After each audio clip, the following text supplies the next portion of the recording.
Hey everybody, this is Aubrey Chavez from Faith Matters. For today's episode, we were lucky enough to bring back Latter-day Saint philosopher and theologian Adam Miller to talk about his new book, Original Grace. Of the many incredible books that we've read from Adam, this one we think might have the most potential to really change the way that we engage with God and the world. We'll let Adam explain the major thesis of the book, but we'll just say that in many ways it entirely upends traditional understandings of concepts like justice, suffering, mercy, punishment, and of course, grace. For anyone that has ever felt that they simply aren't good enough, Adam mines Latter-day Saint scripture and teachings to show us that it was never our job to save ourselves. As he puts it, grace-filled partnership with Christ was the plan all along. Adam even shares some recent scholarship that shows that one of our faith's foundational scriptures about grace, "It is by grace that we are saved after all we can do," has been misread and misunderstood so widely and for so long that its original meaning has been almost reversed. Needless to say, we're very excited for you to hear this conversation. Adam Miller earned a BA in Comparative Literature from Brigham Young University and an MA and PhD in Philosophy from Villanova University. His book, Original Grace, was published by BYU's Maxwell Institute and Deseret Book. Adam is the author of several others, including some of our favorites like Letters to a Young Mormon and An Early Resurrection. We hope that you enjoyed this conversation with Adam Miller as much as we did. Welcome, Adam Miller. It's great to have you back on the podcast. It's great to be here. We're super excited to talk about your new book, Original Grace.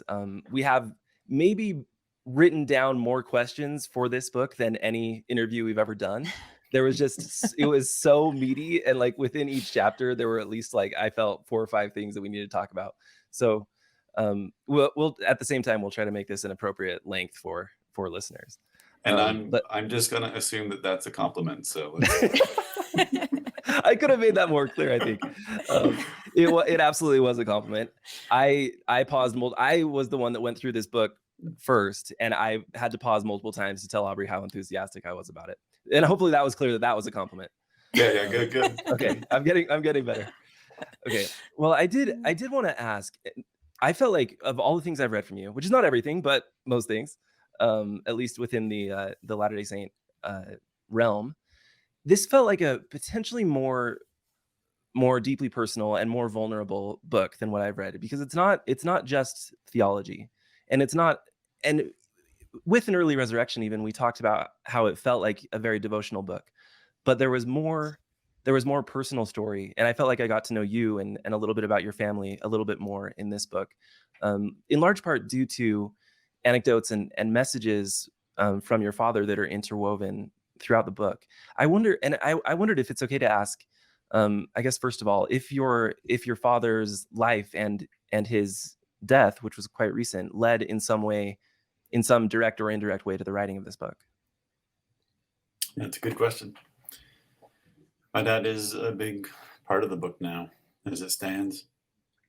He died in June 2020, a little over 2 years ago now. I was about halfway through the first draft of the book when he passed away. And about halfway through that first draft, then I started trying to write about his death as part of the book. And by the time I finished the first draft then of the book, 2 things were clear to me. That one, the book was twice as long as it should be. Think of how many questions you'd have had then. Right. And that the part that I'd begun to shoehorn in the middle about my dad needed to be like the backbone of the book, right? And so I went back and I cut and I reorganized and I tried to weave my dad's own life and voice more directly into the fabric of the book. And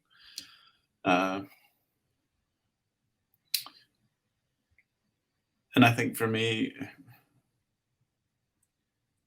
I mean, obviously at the root of every person's life is, the grace that they received from their parents, right? The gift of life itself. And so both in that respect and in terms of the way that my dad exemplifies for me in many ways what it means to try to live a Christian life. But I think it was a pretty good match. Yeah, it did. For me, it turned out really, really beautifully. Maybe one place to start with sort of the theology of the book is with maybe we could establish a definition for the word justice.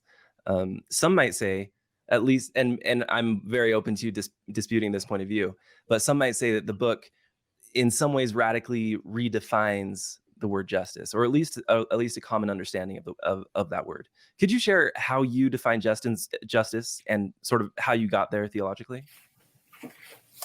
Yeah, I think in lots of ways it's the key to how the book tries to rethink justice. To how it tries to rethink grace, how it rethinks justice. Because at the end of the day, they're deeply intertwined, and how we think about one is going to determine how we think about the other. Traditionally, we tend to think about, I think we've inherited a way of thinking about justice and grace that treats them as in some way opposites to one another. Yeah, right? absolutely. We've inherited a kind of model of grace that treats grace as a kind of special exception to what justice demands, right? As a kind of get out of jail free card, as a way of skirting what the law requires. And then what happens is that grace versus works debates all unfold around arguments in terms of how big that exception is. How big of an exception can you get to the demands of justice? Just a little Exactly. teeny one, right? As Latter-day Saints have traditionally argued, or a really great big giant fat one, right? As many Protestants have traditionally argued. And at the end of the day, I don't find either ways of framing the problem very helpful, because I think they're both grounded in a kind of suspect picture of what justice is and how justice works. This experiment, the book Original Grace, is a kind of experiment in seeing what happens when we just assume that God's grace and God's justice are on the same team, on the same side, right? Not working against one another, but working with one another. It's a little experiment in seeing what happens when we think about grace as the thing that justice requires, or when we think about grace as the very thing that the law itself demands. Another way to say this, of course, is to borrow a term from Steve Young and your great interview with him just a couple weeks ago. That what the law requires is love, right? Love isn't a kind of a way around what the law demands of us. Love and grace are the very thing that the law demands of us. And I think when we set the problem up that way, then we end up in a very different place in terms of how we think about justice and in terms of how we think about grace. Yeah. I think that a useful, you talk a lot about Stephen Robinson's book, Believing Christ, and the parable of the bicycle, which I loved because I think that really has become a cultural touch point for all of us when it comes to the topic of grace. And you say that you really think that, I actually think you say that this is the most important book of lay theology in the history of our tradition. And that in the spirit of honoring that book and kind of in carrying on its work, you actually really challenge a lot of the assumptions that Robinson makes. So I feel like that's a good starting place because we've all heard the parable of the bicycle, and that's something that we're really comfortable and familiar with. So maybe can you start there and kind of walk out how your definition of grace is different than what we learned in the parable of the bicycle? Yeah. So that book, Believing Christ, was a really important book for me when I read it on my mission for the first time, right about the time when it came out. And in lots of ways, it introduced me to the notion of grace. And to the degree that it did that, I think it introduced me to something like the gospel of Jesus Christ. It turns out, because it turns on this transformed experience of life in light of God's love and grace. And at the heart of Brother Robinson's really powerful book is that parable of the bicycle, right? That tells a story about a little girl who wants to buy a bike, but she only has, right? She can only put together a couple of dollars, and the bike is going to cost $100 or something like this. And once the little girl though has worked really hard and scraped together the couple of dollars that she could manage to put together, her father steps in, all right, and with an act of grace, then fills in the gap, right, which in this case is the bulk of the price of the bicycle. But that together, then they could manage to afford or deserve the prize here, bicycle. I think what's really powerful, what I found really powerful, and a lot of people I think really found really powerful about the parable, is about how far it went to expand what you and I might have understood Christ could contribute to our salvation, right? As I put it earlier, in terms of that classical grace versus works debate, we might as Latter-day Saints have been willing to allow that at the end of the day, Christ can make up a little bit of gap for us, right? As long as we got there most of the way by ourselves. But what's really powerful about the parable is the way that it shifts the proportion between grace and works so dramatically. Though at the end of the day, what I find, I think, still dissatisfying about the parable is the way that it still frames grace as a kind of exception to what the law demands. The way that it still frames works and grace as opposed to one another, rather than seeing them as two aspects of the same basic work.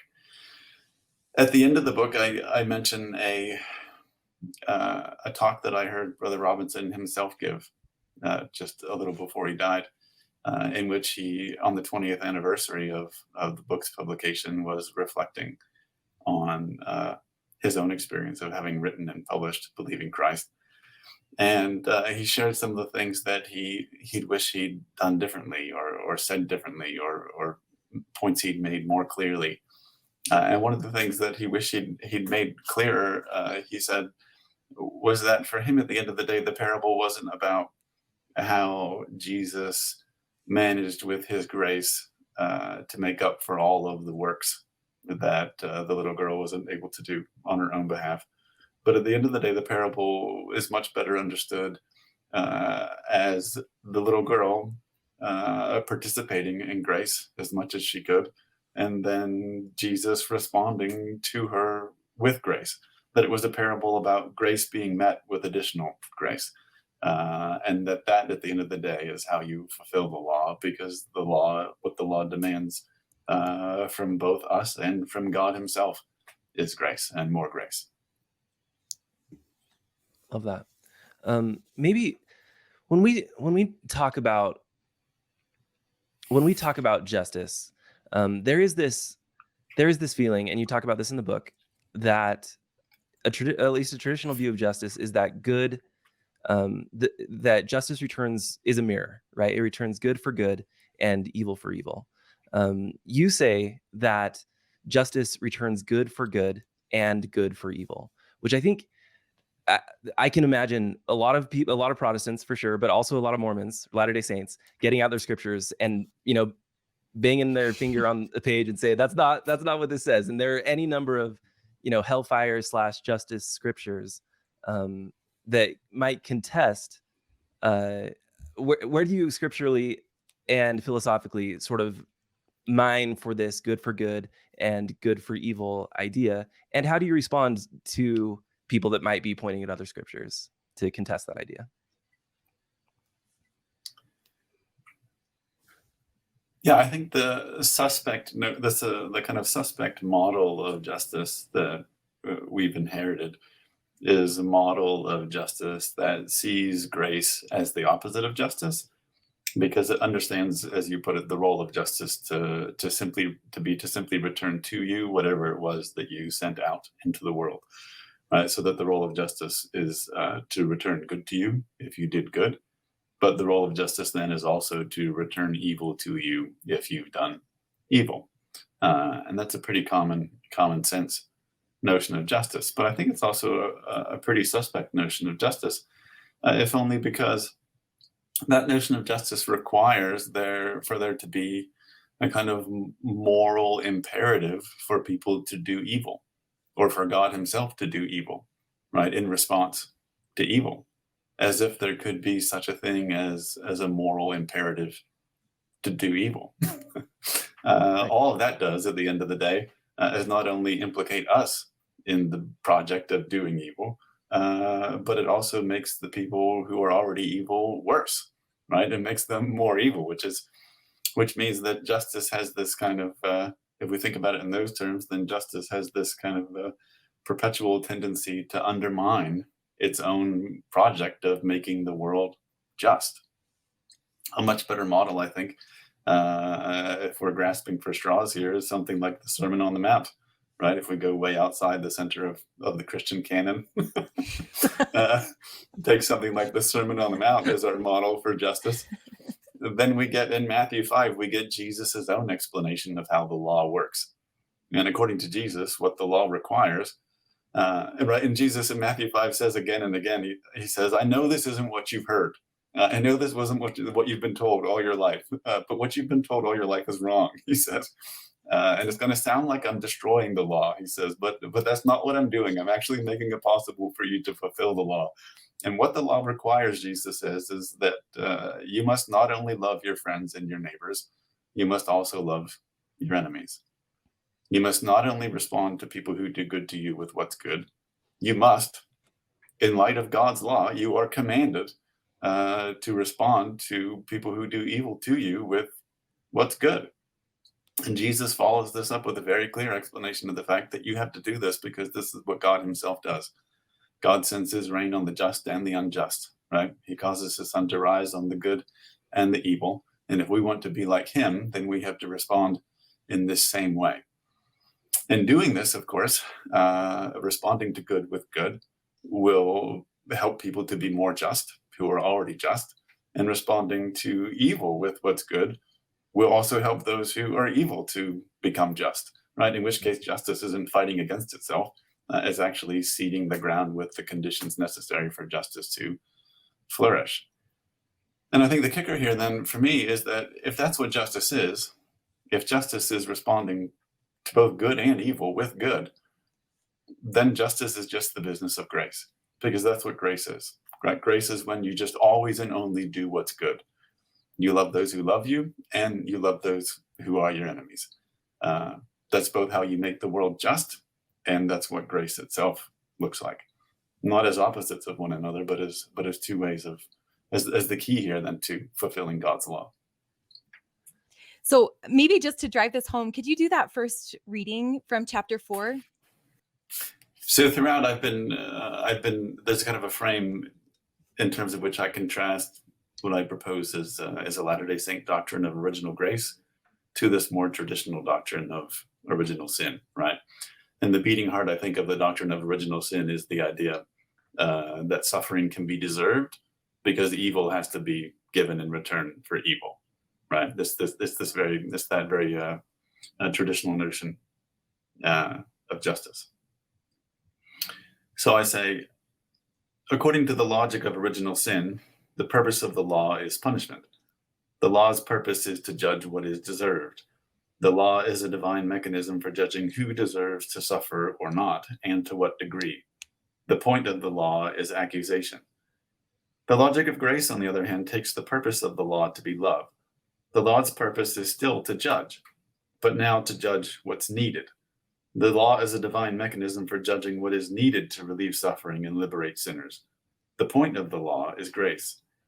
The contrast between these two logics is sharp. Where sin reasons backwards about whether someone's suffering is deserved, grace reasons forward about how best to respond to that suffering. Where sin understands God's law as a tool of condemnation, grace understands God's law as a discipline of compassion.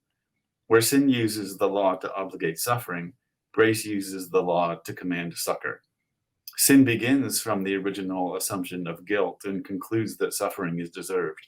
Grace begins from the original reality of suffering and concludes that redemption is needed. Sin uses God's law to ask what is deserved. Grace uses God's law to ask what is needed. I absolutely love this, and that might be my favorite part of the book, because I think it's such a paradigm, such a new paradigm, and it gets rid of it. It makes the law something that you can get excited about again. I think a lot of people, when they're sort of going through life and maybe a process of maturity, there's always a descent into chaos typically. And I think in that descent into chaos, there is often a throwing out of the law, because what the law has meant up to that point in many people's lives is guilt and shame and not enoughness. And when you say that the law, in the logic of grace, is used to ask what's needed, then you can get excited about it again, and you can say, I can be part of a sort of a grace-filled world that's not just going to benefit me, but that's going to benefit everybody. And with a re-embracing of the law, I think then comes the ascent again into a more mature faith that still embraces the law, but does it in a very different way. Yeah, I think that this is what it looks like to undergo the kind of conversion that constitutes being a Christian, right? You undergo this kind of fundamental change in terms of your relationship to God's law. You undergo a change from thinking that the law is about deciding what people deserve, right? Whether or not people do or don't deserve to be loved, as if the purpose of the law was to continually carve out exceptions to its own command that everybody should be loved, right? Yeah. But it's crazy, I think. I mean, it's backwards. It's upside down.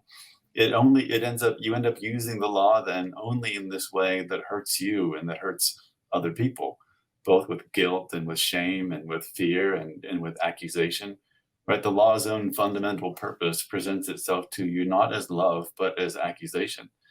And that's a kind of trap, right? It prevents us from fulfilling the law.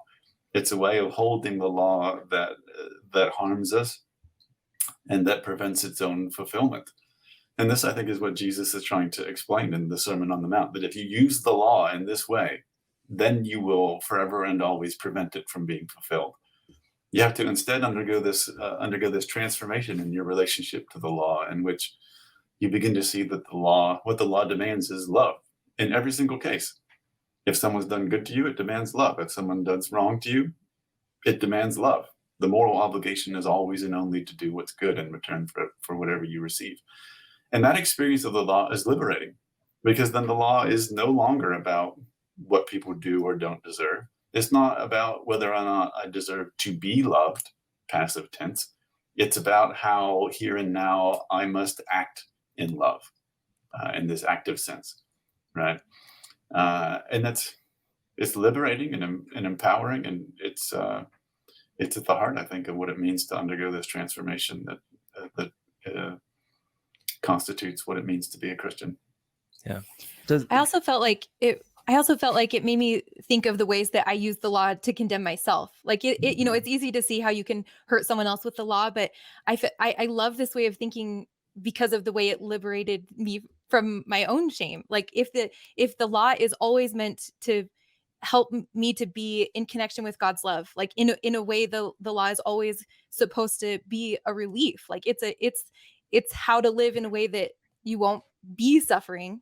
I felt like the thing that I kept coming back to was just this feeling of relief, like not carrying the weight of maybe not living the law so perfectly that I deserve some sort of withdrawal of blessings, or however I doctored up punishment, which is really what I was talking about. So I love that. And I also I feel like we are often trying to, we're recognizing dissonance around letter of the law and spirit of the law. And that's like a conversation you hear kind of around it, in Sunday schools forever. We're always talking about that, because I think everybody can feel that there's something that we're not quite nailing down. And I felt like this really fleshed out that issue, that spirit of the law and letter of the law, like neither of them totally capture what you're saying, which is that it is always in the work of love.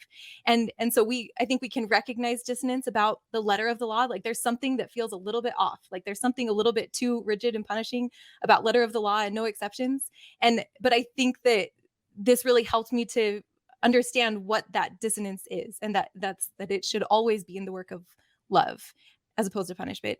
But it brings me to this question that I wonder if you worry that this incentivizes people to just relax, like to stop trying so hard. If there isn't a punishment, an impending punishment, then can we just stop? Can we just like go with the flow and stop trying so hard to work for, toward this perfection that we'll never achieve?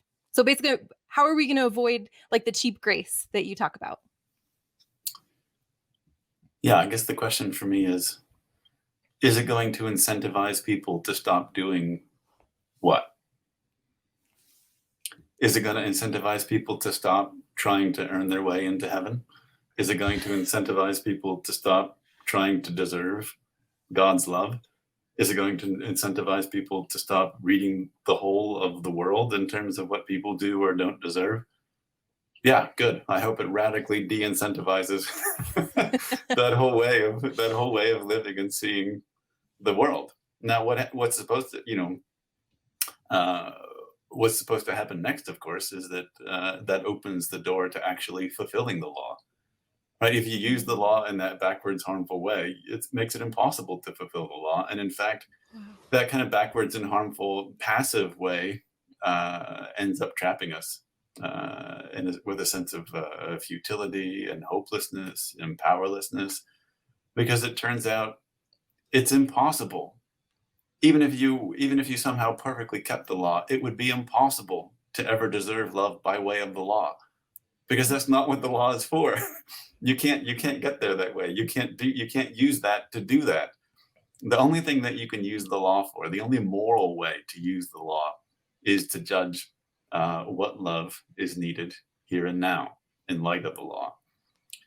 And that's an empowering way of experiencing the law, but it's also really, really hard work. I don't know if you've ever tried to love somebody, but I can imagine, Aubrey, maybe that Tim's not always the easiest person in the world to love. It's really hard work, but it's a very different work, right, than you rolling out of bed in the morning and thinking to yourself, oh, what can I do today to get Tim to love me?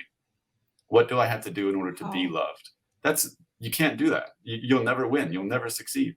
If you roll out of bed in the morning and you think to yourself, what does Tim need today from me in terms of love? How can I best love Tim? That's what the law is for, right? And that's how you fulfill the law. And that's really hard work, but also a very different kind, profoundly liberating, and one that we can participate in with God.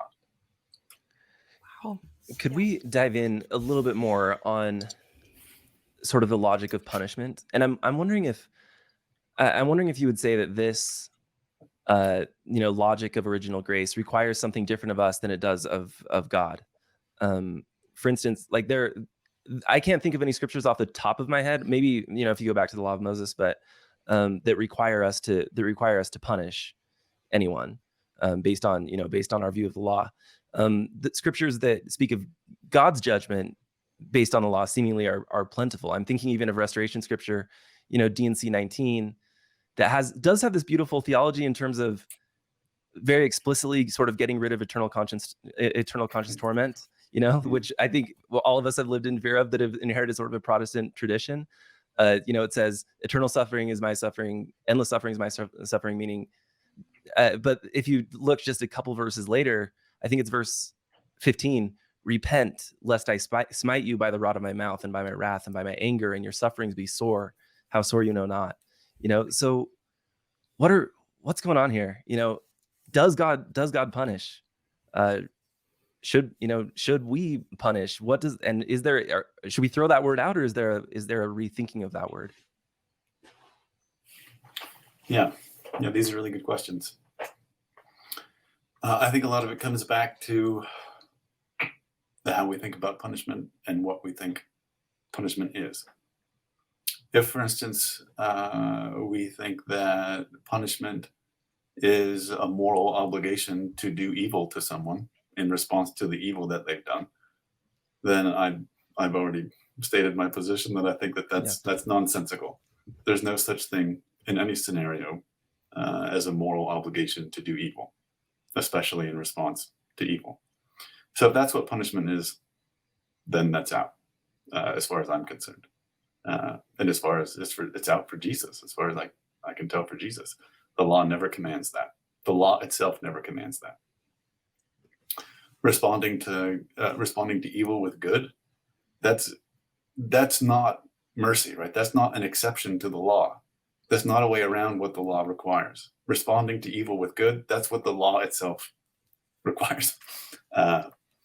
So two other thoughts about this is that, on the one hand, I think we want to be very clear-eyed about the fact that being a sinner is a terrible thing, right? Wickedness never was happiness. And being a sinner is a way of being in the world that not only harms the people around you, but continually harms you, right? It's a way of being in the world in which you constantly suffer this sort of debilitating self-harm. That's real. That's real. And the suffering that it creates is real. Those consequences are natural and predictable. And as long as we continue to live that way in the world, there's no way around them. The key for me is to argue that those natural consequences aren't a moral obligation.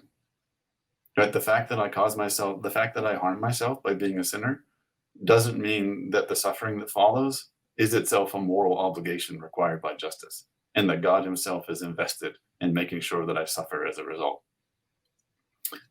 No. Now, sure, suffering follows when I harm myself by being a sinner, but there's no moral obligation for that suffering to follow. And in fact, what the law does require is that the law requires that I receive whatever good I need in order to stop harming myself and the people around me. The law requires that I receive whatever good I need in order to stop being unjust and become just, so that the law can be fulfilled.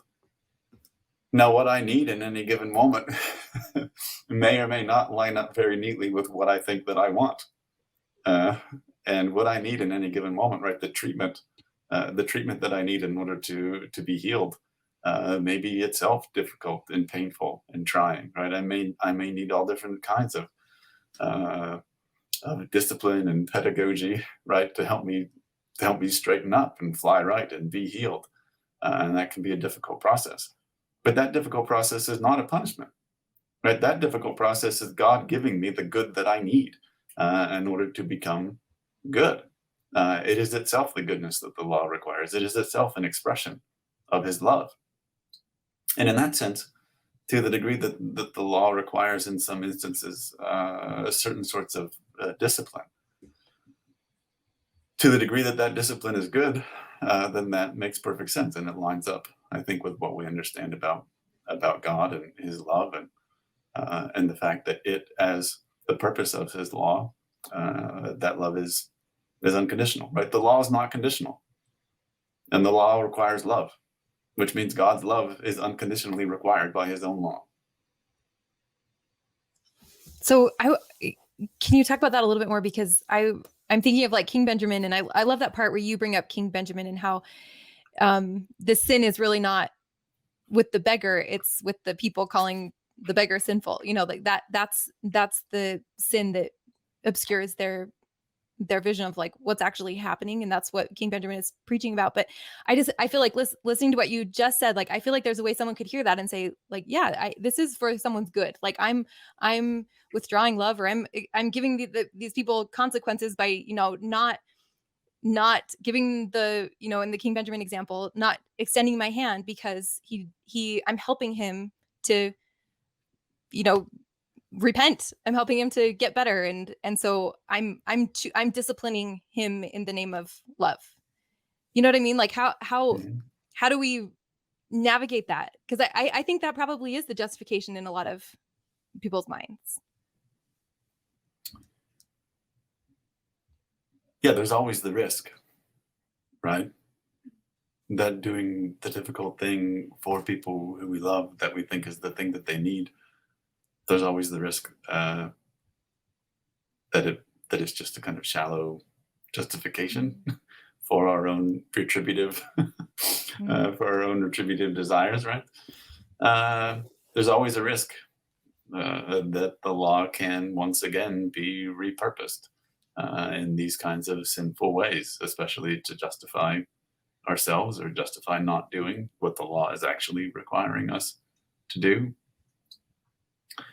But it's also the case, I think,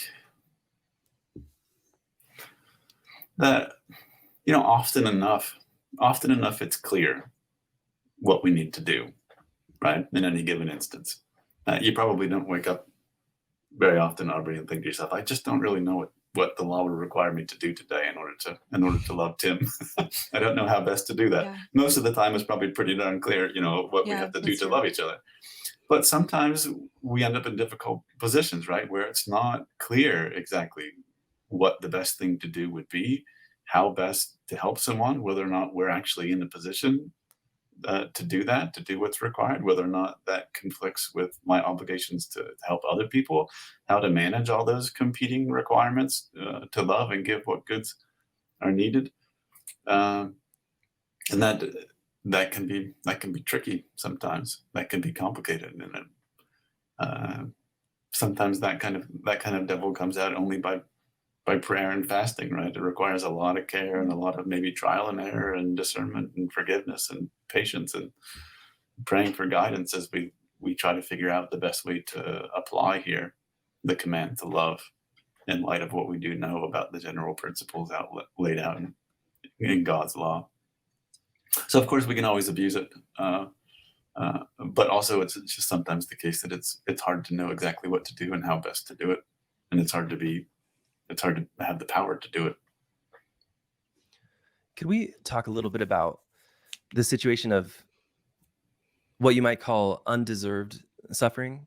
Some of the deepest cognitive dissonance that I've seen for people comes when they've lived their life in a certain way, with the idea that there's an expectation that based on their faithfulness, to the law, that they'll be blessed.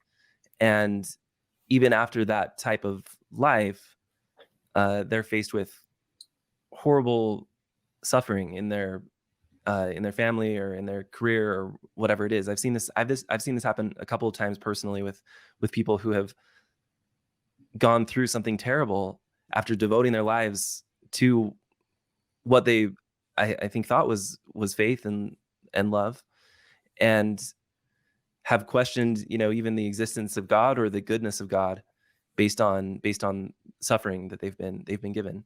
What's I guess first question, what in your mind is going on there when someone has seemingly, I guess we'll quote this, kept the law, but they're facing terrible suffering? Yeah. One way of describing the premise of the book is the claim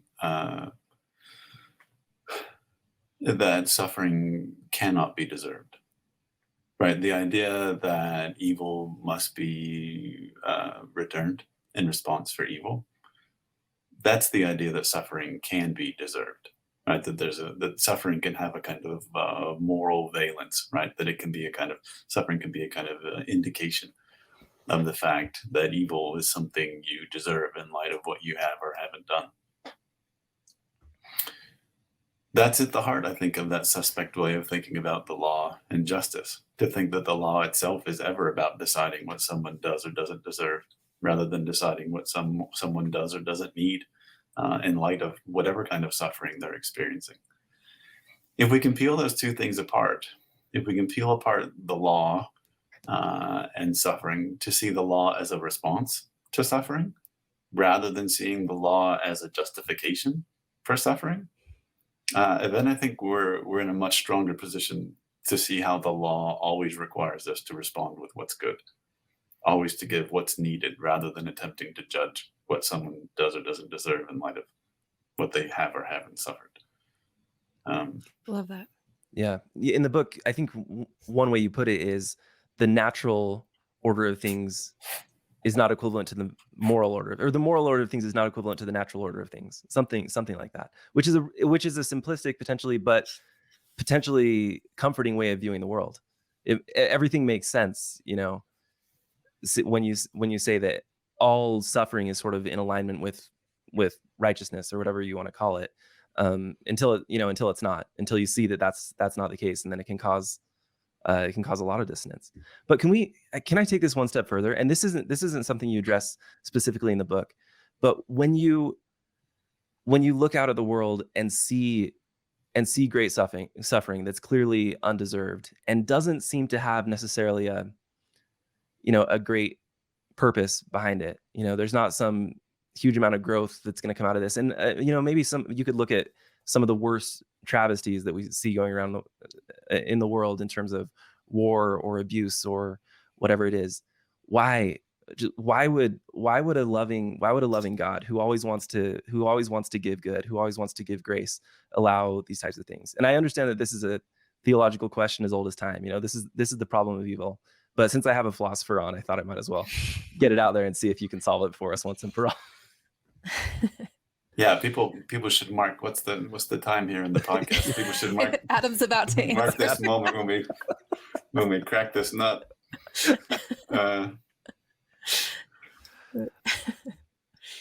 For me, I think the key to thinking about suffering in a Christian way is to de-weaponize suffering, right? To uncouple suffering from God's law as a kind of punishment, so that we don't read suffering here as itself inherently a sort of accusation, but instead we just let suffering be and recognize it as a kind of basic fact of reality that's woven into the very fabric of the universe, right? If what's at the heart of the universe is not just one single God acting unilaterally to create everything as it is and thus being responsible for everything that follows, if instead what's at the heart of reality is something more like what Joseph Smith suggested, a deep and fundamental set of relationships, right? The very fact of time and relationality involve necessarily our experience of loss and resistance and suffering. And these are just baked into the very fabric of the world as we have it, as the very conditions of possibility, not just for the difficulties that we face, but as the conditions of possibility for the world's own creation and progression. Right? If things are going to change and improve, then things have to change and they have to arise and they have to pass away. And we have to suffer other people's own agency and expressions of that agency. And we have to suffer forces beyond our control. And this is part and parcel of the world being the thing that it is. And we shouldn't try to read out of those fundamental facts some moral judgments about the status of reality, but instead, I think, take morality itself as a name for God's approach to how to handle the nature of reality. Right? Morality, God's law, this is a way of handling the fact that these difficulties are baked into the fabric of reality. And it's a way of bringing us together in love to improve things and make them as good as possible and heal as much suffering as we can, while in the process being willing to mourn with those who mourn in light of the kinds of things that simply are unavoidable. While we're asking you the biggest questions, what does the doctrine of original grace say about the purpose of the whole thing? I mean, is that it? Because I think the paradigm of a test kind of falls apart. Yeah, the paradigm of a test certainly falls apart if what we're being tested for is whether or not we deserve to be loved. I don't see it. I don't see it. That's not a moral way to use God's law, and I can't imagine God using his own law as a way of deciding whether or not he should or shouldn't love. It's imperative. That's the command, is to love. That's what God himself does. Is it a kind of test? Are we being proven throughout our experience here in mortality, and into, I think, the worlds before and beyond as well? Yeah, but what's being tested, I think, is something much more like whether or not I will love. The test isn't whether or not we can figure out if I deserve to be loved, and or to what degree.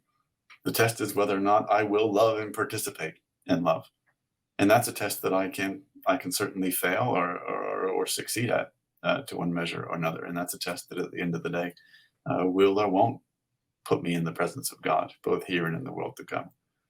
But none of it ever has anything to do with deciding whether or not people deserve to be loved, because those are mutually exclusive categories. They have nothing to do with each other. Love and deserving to be loved. Yeah. let me dive in a little bit on that statement. I'm wondering, so let's say I'm a person who's failing this test. I'm not To loving. love. Yeah, Yeah. to love. Yeah.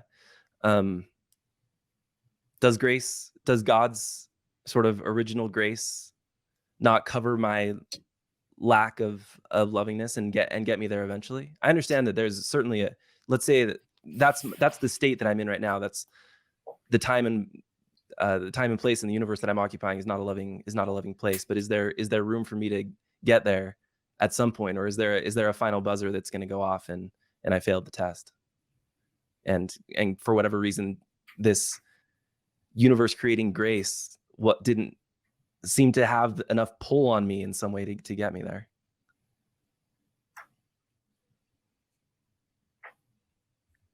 Will at some point a buzzer go off that says the law is no longer in force?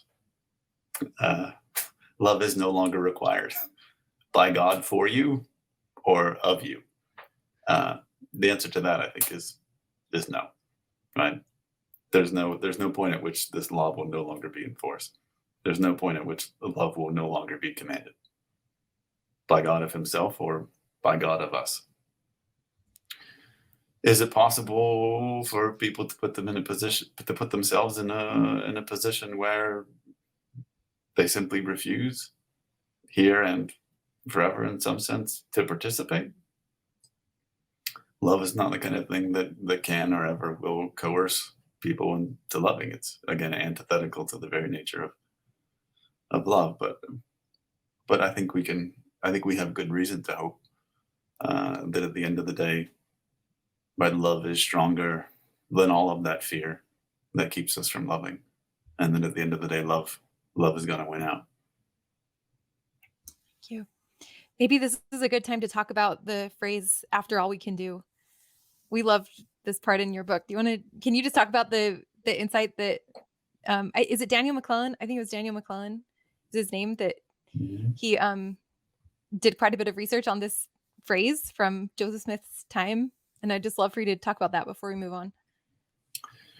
This, of course, has always been a touchstone for us as Latter-day Saints, right? 2 Nephi 25:23. Did I get that right? Yeah. 25:23. 25:23. I always doubt myself. In which it says, Nephi says, all right, we're saved by grace after all we can do. On the one hand, I think as Daniel McClellan has shown, and other research has demonstrated, it's pretty straightforwardly, convincingly clear that in the context of early 19th century, 1800s usage, right, that what that phrase means and what it would have meant to Joseph Smith and his contemporaries is that we are saved by grace despite all we can do. Right? Being saved by grace after all we can do, that's an idiom that means being saved by grace despite whatever we can manage to do. So I think just on, purely linguistic grounds, the case is pretty straightforward. That's what it actually means in context for Joseph Smith and his English. But also I think it's really clear that in the larger context of what Nephi is saying, that verse comes in the middle of a long explanation on Nephi's part of how, in order to become Christians, we must die to the law and come alive instead in Christ. He's trying, right? This verse, right, shows up dead center of a lengthy attempt to describe how we undergo this fundamental change in our relationship to the law, such that we no longer try to use the law to prove who does or doesn't deserve love, but instead take up the law itself as an expression of Christ's love. And that, I think, if we were to read a couple verses in either direction, ought to be pretty clear to us too. Yeah. I just feel like I've heard that enough times that I'm sort of like numb to what else it could mean, so it felt like revolutionary to hear it described in any other way, because I just can't hear it fresh anymore. Is there a way that you would, if you could reword this for someone, like if you could give it new language, is there a way that you would say it clearer that no one could misunderstand this kind of grace that we're talking about? I know that I'm putting you on the spot, but I'm just curious, like how would you say this very short verse, by grace we are saved after all we can do, that would maybe like help us remember the what you think Nephi is really trying to say? Uh, how about by grace we are saved? Period.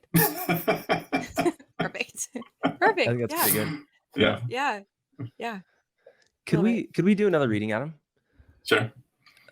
If you want to just, it's right at the beginning of chapter 10, from the beginning of chapter 10, actually. I think it's about the first, I don't know, 5 or 6 little paragraphs. Right until the end of your invocation that you say has looped itself in your head. Life cannot be won, it can only be loved.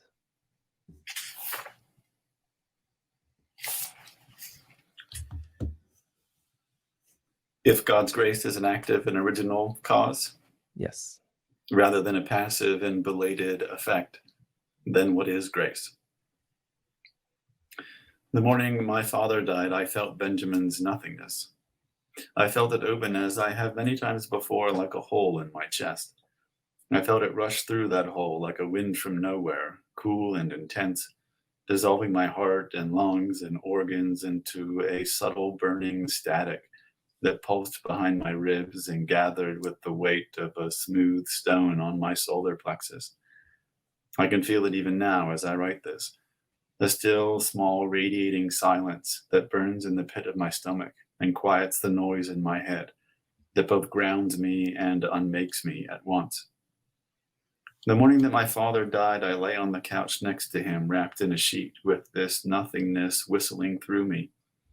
In the gray pre-dawn light, I opened my eyes and saw him in his wheelchair, perfectly still, his head tilted just so, his chin on his chest, his shoulders slumped. Was he dead? I told myself I was imagining things. I told myself he was just for once resting and that I should let him rest. I knew that regardless, this nothingness wasn't going away. I could try to run or hide, but it would endure. And enduring, it would leave, like a mute bruise on my heart, the same impression it always left. It would imply what it always implied. Regardless of circumstances, the nothingness would whisper, "You are not going to win." Such whispers from the void no longer come as a surprise. They're routine and familiar. For some time now, even on ordinary days, this same impression has been the first thought to cross my mind in the morning, and the last thought to settle in my head at night. What's more, sheer persistence has steadily condensed this whisper into a little prayer that, independent of my own intentions, I now find myself repeating throughout the day. This bright echoing silence has looped itself in my head as an invocation. Surrender. You're not going to win. Life cannot be won. It can only be loved. Thank you so much. I think that's absolutely beautiful. If I were to connect this to some of your other writing, it feels like maybe what you're saying here is that witnessing your father's death was sort of a stark reminder for you, was maybe a reminder for you that God's plan for you is death and resurrection, and that there is a way for you potentially to experience death and even resurrection now as you live here in your body. Yeah, I think that's right. I think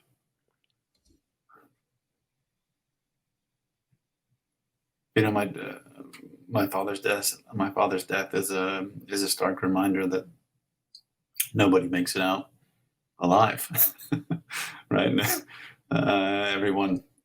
Everyone, all of us, you, me, everyone, we are all going to get sick, and if we're lucky, get old, and we're going to die, and every one of us is going to lose everyone and everything. Time will claim all of it. And if we go in thinking that the point here of life, that the very purpose of life is to win, is to prove that we can deserve something or claim something or own something, if we think that the whole point of God's own law is to prove to God that that we can win or earn or deserve love, then we will be continually frustrated and disappointed and upset, because that's not what it's for. And you can't get there that way. Life is not that kind of thing, and love is certainly not that kind of thing. Life cannot be won. You can't win, but you can love it. You can respond to whatever comes your way with love and charity and grace. And you can find in that work of love and charity and grace, just, whatever the hardships, you can find in it peace and joy and shared satisfaction. But that's it's hard work again, but also that's a very different sort of work, right? It's a very different sort of project than waking up in the morning and thinking, today I'm gonna win, today I'm gonna prove it, today people are gonna see it, versus thinking, what's needed today, what must I give, what gratitude must I express, what goodness is needed from me. It's a very different project, and it's not one in which you abandon altogether the attempt to win. I think my favorite chapter of the book was the one on time, where you kind of talk about how your orientation shifts when you start really accepting this idea of, original grace. Then your orientation toward the present really shifts, and instead of being obsessed with the past and believing that everything depends on the past and that you're just here collecting effects, then it changes your orientation and you focus on what's being created right in front of you. And I really love this idea that each moment is being created by God. And sometimes we move through our life so distracted that in a way, there's a way that you say, we can see that as a real rejection of what's being created right in front of us. And I feel like that has totally stayed with me since finishing your book, that, I'm noticing things that are very mundane that just I feel like have some power because I'm thinking of them as moments that are created for me right in this very second. And I feel like, a little bit less distracted. And I feel like that's helped me ask that question, like, what is needed, as opposed to being really focused on the future and like where I'm going and where I would like God to be creating a moment for me, So maybe could you just talk a little bit about that chapter and time and maybe how like being in the present can help us to believe original grace? Yeah, well, there's that old chestnut, right? Of course, about the present being a present. Thank you. Right? Yeah. About how, it's the present moment is itself a gift, and in lots of ways it's the fundamental gift. It's the baseline expression of God's grace, the gift that is being given right here and now, of this here and now. Of course, and all that's a little cheesy and easy to poke fun at, but also I think there's something really substantial to it. There are two wrong ways to use God's law and one right way to use God's law. Right? The two wrong ways to use God's law are either in the past tense or the future tense. Right? If you use God's law in the past tense, then you're judging what you deserve here and now on the basis of what you had done before. And in which case you are trapped by whatever your previous actions were. The present moment is not a place of action, it's a place of consequence. And there's nothing you can do about it, right? You're stripped of agency. You're stripped of the capacity to choose and to change. Or you can, of course, use God's law as an attempt to win in the future, right? Some kind of praise or reward that you were hoping to deserve. Either variation, right? The past tense or the future tense. Both of those are variations of using the law to decide what someone does or doesn't deserve, and they both end up trapping us in the past or the future and locking us out of the present moment. As far as I can tell, the only morally legitimate way to use God's law is always and only in the present tense. I have to judge right here and now what's needed right here and now. Right? What does God's law require of me here and now? Not on the basis of what someone does or doesn't deserve, on the basis of what they did or didn't do or may not become, but what's needed here and now. What must I give? That's the command. That's where we feel the force of the imperative, right? That's where the necessity of this call to love and give is grounded. And when we participate in that, right, when we're willing to respond to it, when we let our grip on the past and future go and leave that in God's hands, then then we're liberated from that burden. We allow him to carry it, and we're empowered in the present moment to actually choose and use our agency and make a difference and be different. Wow.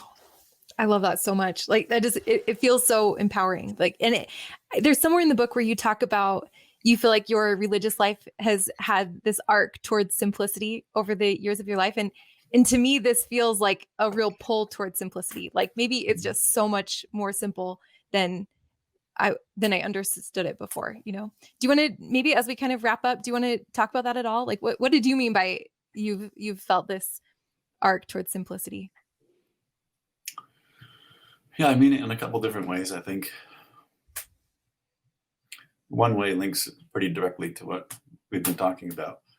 It is a super complicated business trying to convince God and other people that you deserve to be loved. That is really, really hard work. And it's really, really complicated and involves so many variables that are so far out of your control, right, that it ends up being continually very frustrating, disappointing kind of thing, even when you're doing really well. It's not work at which you can succeed. And so I think in one sense, giving that project of trying to win, of trying to earn and deserve love, it radically simplifies just the scope of what you're trying to do over the course of a given day and why you're trying to do it. I don't have to continually worry about what everybody else thinks. I don't have to continually worry about what God thinks of me. I just have to worry about what's needed right here, what's needed right now. Hand in hand with that, though, I think has been a kind of conceptual simplification, right? Which may be ironic for a professional philosopher whose bread and butter is making things as complicated as possible. But my experience of the gospel has been that not only on a practical level has that work become simpler and simpler, in the edge of it thus sharper and sharper, but conceptually, theologically, right, the ideas to which I find myself having a deep and abiding allegiance, the ideas and doctrines that feel like they have deep and profound and life-shaping force, right? That collection of ideas has gotten simpler and simpler, and sharper and sharper.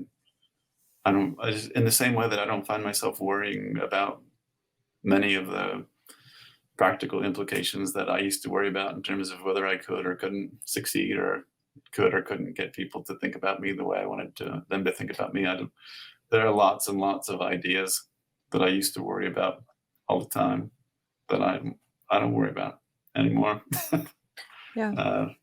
They just seem largely immaterial to the actual thrust of what's required of me, both practically and theoretically. Love that.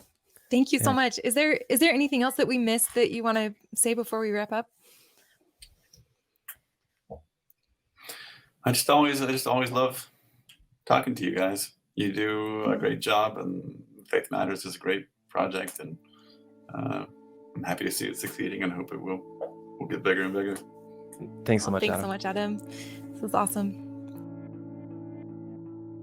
All right, thanks so much for listening. We really hope that you enjoyed this conversation with Adam Miller. And a really big thanks to Adam Miller, as always, for coming on the show. If Faith Matters content is resonating with you and you get the chance, we would love for you to leave us a review on Apple Podcasts or whatever platform you listen on. We read all of the reviews, and it really does help us to get the word out about Faith Matters, and we appreciate the support. Thanks again for listening, and remember, you can check out more at faithmatters.org.